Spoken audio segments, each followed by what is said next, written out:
I really do believe that estate agents should be respected for the valuable service that they provide. Estate agents help guide and advise their sellers as they go through a truly life-changing phase in their lives. Estate agents are trusted with the most expensive asset that most people will ever buy or sell. If you think about it, a good estate agent can turn a stressful and uncertain period into a relatively smooth sailing, trouble-free experience. And good or bad, the feelings that the seller experienced will remain in the memory long term. But rather than focusing on this, somehow, as I see it, estate agent marketing has become formulaic, dull, and a little bit cliched. In a way, that's a bit like the formulaic, dull, and cliched listing copy that many estate agents churn out. And obviously, I've written a whole book about that. This dull, boring listing copy is quite rightly ignored by the vast majority of house buyers. And you could say the same about the marketing that most estate agents, or many estate agents, do in trying to attract their sellers and landlords.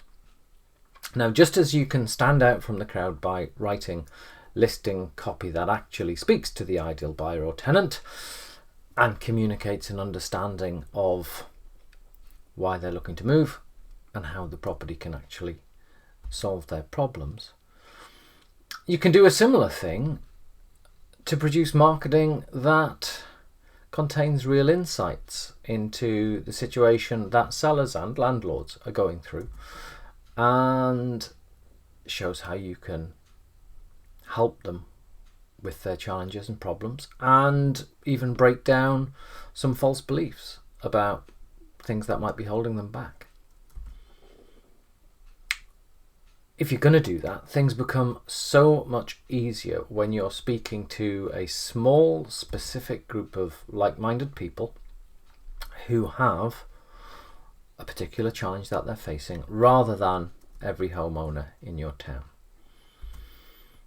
Because when your ideal sellers or landlords see that you have a real understanding of their situation and can offer unique insights and a service which is tailored to their needs, they are much more likely to have a conversation with you and only you.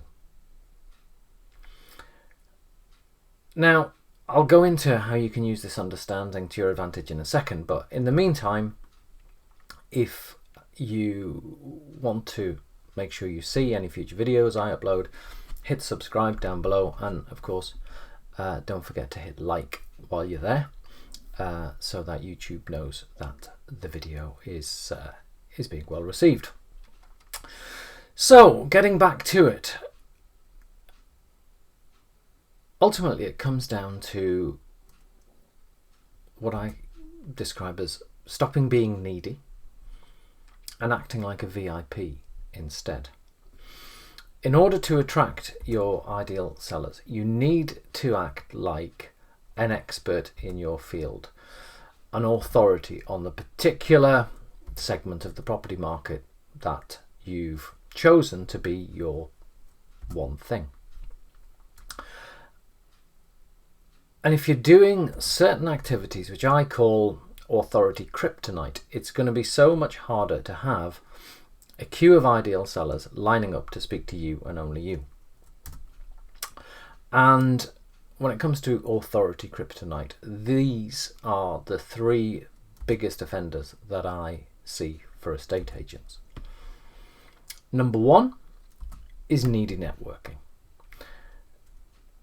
Getting up in the middle of the night to go to the local Holiday Inn to beg your local graphic designer or financial advisor for referrals over a full English breakfast not only eats up loads of time, but it also weakens your authority.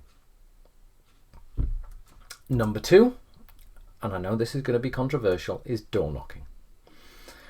Whether you're turning up with a bag of frozen peas or just a business card and a cheery smile, this damages your reputation. It may make you feel like you're doing something, and it might even deliver some short-term leads.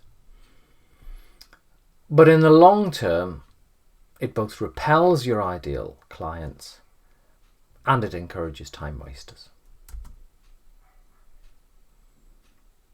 And number 3 is trying to convince people to book a valuation appointment with you. Again, it's appearing too needy. People don't like to be sold to or be hassled. It causes them pushback. It puts them into defense mode. And overall, those 3 authority kryptonite activities, and there are others, they position you in a marketplace with all of the other agents, attracting price buyers and bad fit prospects. And the key is to realize that none of these authority kryptonite behaviors actually address the real issue which is going on.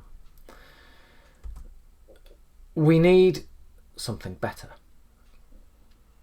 We need to be chased rather than doing the chasing. So,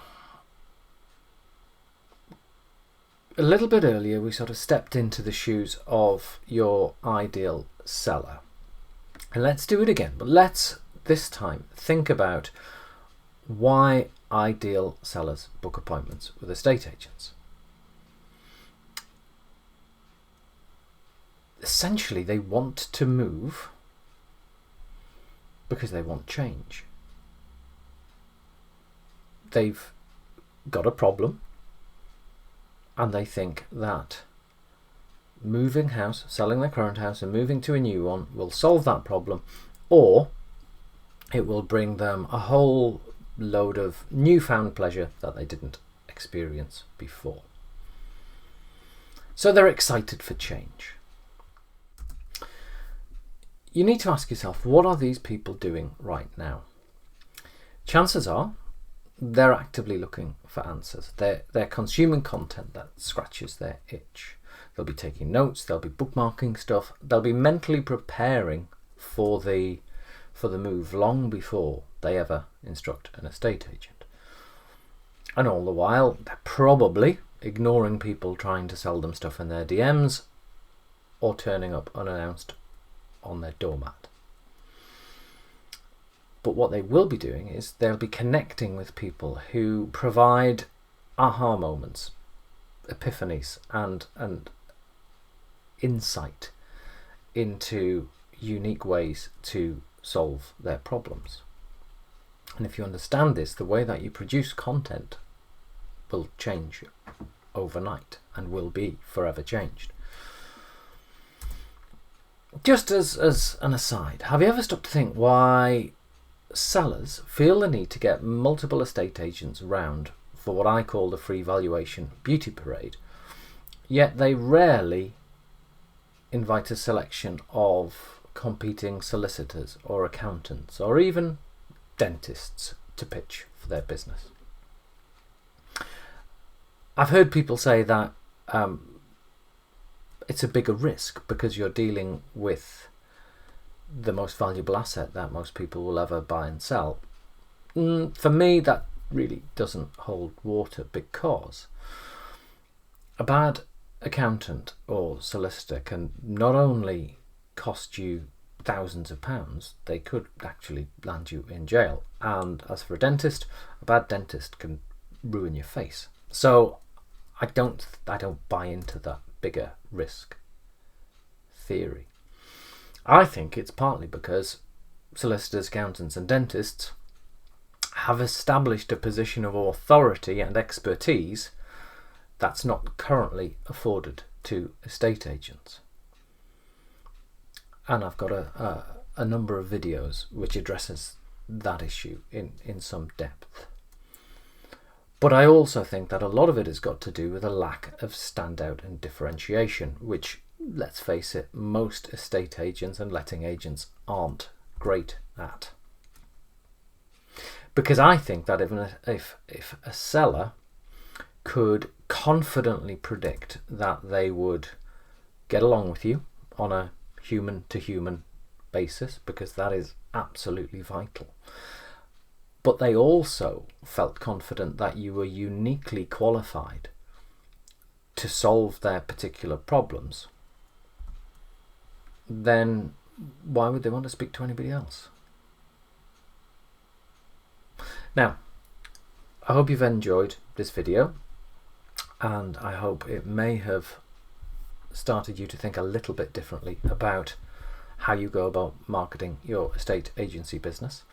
If you have enjoyed it, make sure to hit like, and if you want to make sure you don't miss out on any new videos when I upload them, hit subscribe so you can be notified when something new is posted.